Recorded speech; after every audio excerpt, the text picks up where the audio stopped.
আল্লাহ বলেন ফাযকুরুনি আযকুরুকুম ওয়াশকুরুলি ওয়ালা তাকফুরুন। বান্দারে, তোমরা আমাকে অধিক পরিমাণ স্মরণ করো, তোমরা আমাকে স্মরণ করো, আমি তোমাদেরকে কি স্মরণ করি। সুবহানাল্লাহ বলেন। তোমরা আমাকে স্মরণ করো, আমি তোমাদেরকে স্মরণ করি। তাইলে বোঝা যাচ্ছে আল্লাহকে ডাকলে আল্লাহ ডাকের সাড়া দেয়। সুবহানাল্লাহ বলেন। কোরআন তো মিথ্যা না, কোরআন কি সত্য, এত কোনো সন্দেহ। যালিকাল কিতাবু লা রাইবা ফীহি হুদাল লিল মুত্তাকিন, এমন একটা কিতাব যে কিতাবের মধ্যে কোনো সন্দেহ নাই, আর কিতাবটা একমাত্র মুত্তাকিনদের জন্য। সুবহানাল্লাহ বলেন। তাইলে আল্লাহ বলেন ফাযকুরুনি আযকুরুকুম, তোমরা আমাকে স্মরণ করো, আমি তোমাদেরকে স্মরণ করি। তাইলে দেখা যাচ্ছে স্মরণ করতে যাইলে আল্লাহর নবী সরকারে কায়নাত নবী মুহাম্মদ মুস্তাফা সাল্লাল্লাহু আলাইহি ওয়াসাল্লাম তিনি এমন ভাবে আল্লাহকে ডাকতেন, আল্লাহর ইবাদত বন্দেগী করতেন। সাহাবীরা আরজ করলেন, ইয়া রাসূলুল্লাহ, নবী গো, আপনি নিষ্পাপ, আপনার মাধ্যমে আল্লাহ পাক প্রকাশ হয়েছেন। কুনতু নবিয়্যা আদমু বাইনাল মাই ওয়াত তিন, আদম আলাইহিস সালাম যখন মাটি এবং পানির মধ্যে মিশ্রিত তখন তিনি নবী ছিলেন। সুবহানাল্লাহ বলেন। শুধু 570 খ্রিস্টাব্দের নবী নয়, নবী তখনই নবী, সৃষ্টির শুরুতেই তিনি নবী। সুবহানাল্লাহ। আল্লাহ সাহাবীরা আরজ করলেন, ইয়া রাসূলুল্লাহ, আপনার দিয়া আল্লাহ পাক এত সুন্দর করে পৃথিবী সাজাইলো, আসমান বানাইলো, জমিন বানাইলো, ফেরেশতা বানাইলো, চন্দ্র বানাইলো, সূর্য বানাইলো, তারকা বানাইলো, 18,000 মখলুকাত, 80,000 জাত, সব কিছু আপনার মাধ্যমে। সুবহানাল্লাহ বলেন। কারণ কি? আল্লাহ নবী করিম, আল্লাহ নবীকে কিভাবে আল্লাহ পাক সৃষ্টি করলেন। আল্লাহ বলেন, কুন ইয়া মুহাম্মদ ইয়া হাবিবি, হে মুহাম্মদ সাল্লাল্লাহু আলাইহি ওয়াসাল্লাম হয়ে যান। বলতে দেরি হইতে দেরি নাই। সুবহানাল্লাহ বলেন। তখন আল্লাহ পাক পৃথিবী, আসমান, জমিন সবকিছু বানাবেন। নবী, আল্লাহর নবীজি, যে নবী আল্লাহর প্রতি এত সন্তুষ্ট, আল্লাহর জিকিরে মগ্ন, সদা সর্বদা আল্লাহকে খুশি করাইতে যাইয়া আল্লাহর ইবাদতে বন্দেগীতে এমন বন্দেগী করেছে, আল্লাহর নবী বন্দেগী করতে করতে করতে আল্লাহকে ডাকতে ডাকতে ডাকতে ডাকতে ইশকের হালাতে নবীজি দেহ মোবারক দিয়ে গান বাহির হয়েছে। সুবহানাল্লাহ বলেন। ওই গানটাও নূর। সুবহানাল্লাহ বলেন। ফানি হইবেন কই সময়, ওইটা কি? যে গামটা নবীজি গাম মোবারক ছিল নূর, আল্লাহ পাক ওইটা, ওই নূরটাকে 4টা ভাগ করেছেন। কয়টা ভাগ? 4টা ভাগ। একটা ভাগ দিয়ে আল্লাহ পাক কলম বানাইছেন, এক ভাগ দিয়ে কলম বানাইছেন, দ্বিতীয় ভাগ দ্বারা লৌহে মাহফুজ বানাইলেন, 3 নম্বর নোটটা দিয়ে বানাইলেন আরশ। সুবহানাল্লাহ বলেন। আর একটা ভাগ রয়েছে। কয়টা ভাগ? একটা ভাগ রয়েছে। এই 1/4 নম্বর ভাগটাকে আবার 4 ভাগে বিভক্ত করেছেন। সুবহানাল্লাহ বলেন। ওই 4র্থ ভাগের 1 নম্বর ভাগ দ্বারা আরশের বহনকারী ফেরেশতা, দ্বিতীয় ভাগ দ্বারা কুরসি তৈরি করলেন, তৃতীয় ভাগ দ্বারা সকল ফেরেশতাকে বানাইলেন। সুবহানাল্লাহ। 4র্থ নম্বর ভাগকে আবার 4 ভাগে বিভক্ত করলেন। প্রথম ভাগ দ্বারা আল্লাহ সুবহানাহু ওয়া তাআলা আকাশ মণ্ডল সৃষ্টি করলেন, দ্বিতীয় বাঘ দ্বারা ভূমণ্ডল সৃষ্টি করলেন, তৃতীয় বাঘ দ্বারা জান্নাত জাহান্নাম বানাইলেন, চতুর্থ বাঘকে আবার 4 ভাগে বিভক্ত করলেন। প্রথম বাঘ দ্বারা মুমিনের চোখের জ্যোতি আল্লাহ বানাইলেন, দ্বিতীয় বাঘ দ্বারা মুমিনের কলবের নূর পয়দা করলেন, তৃতীয় নূর দ্বারা মুমিনের ভালোবাসার নূর পয়দা করলেন। চিৎকার দিয়ে বলুন সুবহানাল্লাহ। চতুর্থ বাঘটা রয়ে গেল। এইভাবে ভাগ করে করে কি করলে সবকিছু নবীর ঘাম মুবারক থেকে সুবহানাল্লাহ বলেন সৃষ্টি করলো। নবীর হাকিকত একমাত্র আল্লাহ এবং আল্লাহর রাসূল জানে, বলুন সুবহানাল্লাহ। দুনিয়ার কোনো মানুষে বোঝার ক্ষমতা নাই।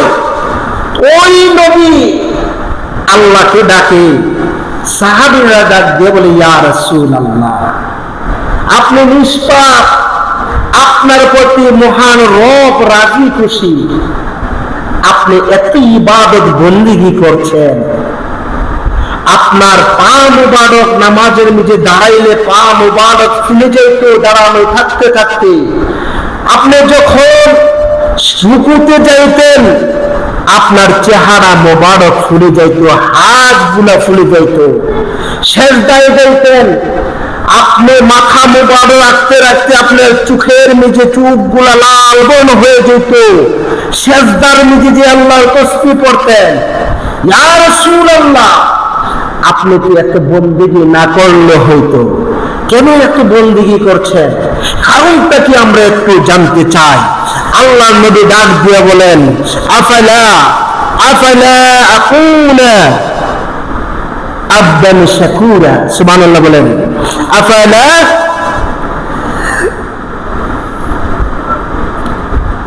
দুরূদ শরীফ পড়ে আল্লাহুম্মা সাল্লি আলা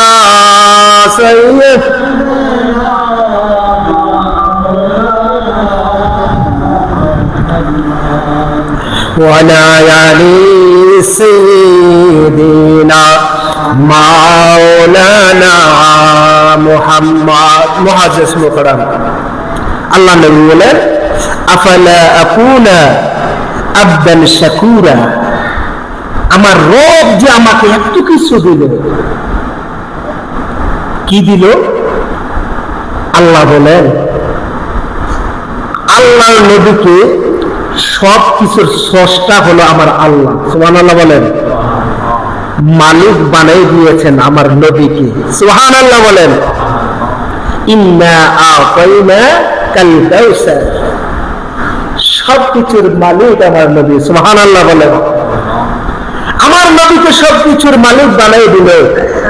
নবী বলেন আমি নবী যদি জান্নাত উদ্বোধন না করি, কোন নবীর ক্ষমতা নাই জান্নাতে যাওয়ার।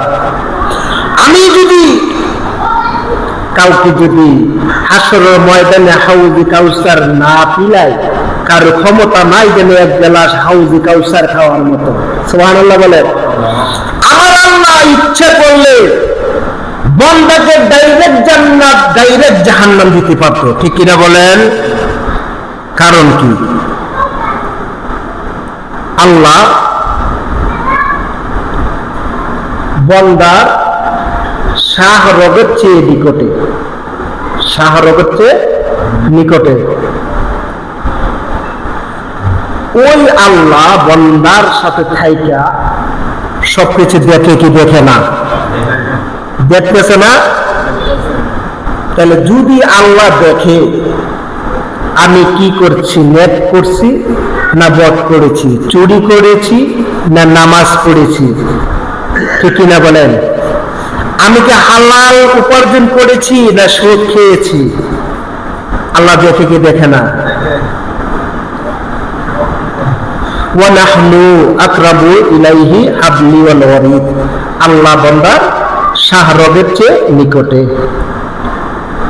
আল্লাহ বলেন, আমি যদি এত নিকটে থাকা সত্ত্বে বান্দা গুনাহ করেছে, আমি সবই জানি। কে কোন উদ্দেশ্যে নিয়ে কথাটা বলেছে, মুখের থেকে কোন ভাষায় উচ্চারণ করেছে, অন্তরের মধ্যে কি ছিল, আমি আল্লাহ জানি। জানার পরেও আল্লাহ বলেন, কিরামান কাতিবিনা ইয়ালামু মা লাম তাফআলু, দুইটা ফেরেশতা নিয়োগ করে দিয়েছেন। বান্দা ভালো কাজ করলে ভালো কাজের খাতার মধ্যে লিখবা, গুনাহ করলে আরেক ফেরেশতা গুনাহ লিখে ফেরেশতা লিখবে। তাহলে কিরামান কাতিবিন দুই ফেরেশতাকে দিলেন।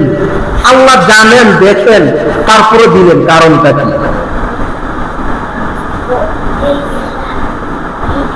আল্লাহ বলেন, আন-নাবিয়্যু আওলা বিল মুমিনিনা মিন আনফুসিহিম, আমি আল্লাহ তো বান্দার কাছে আছি, ফেরেশতাও রেখেছি, ঈমানদারের মধ্যে আমার নবীকেও রেখেছি। সুবহানাল্লাহ বলেন। তখন বেঈমানের কাছে নবী থাকবে না, বেঈমানের কাছে আল্লাহ থাকবে, ফেরেশতা থাকবে। ঈমানদারের কাছে তিনজন থাকবে, ফেরেশতা থাকবে, আল্লাহ থাকবে, নবী থাকবে। সুবহানাল্লাহ বলেন। কি খেলাটা না খেলাইলো মালিক!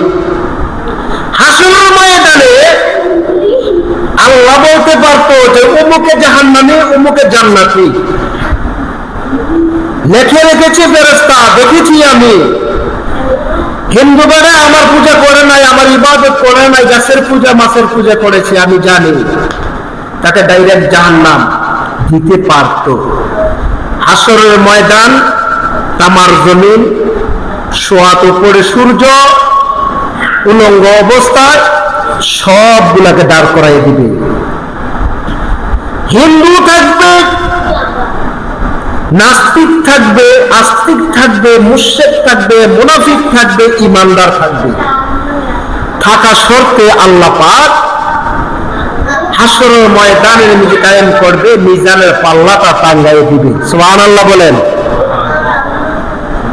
ফুলসিরাতের পুল চুলের চেয়ে চিকন, হীরার চেয়ে দাগ। আল্লাহ, কি দরকার ছিল এতগুলো পরীক্ষা?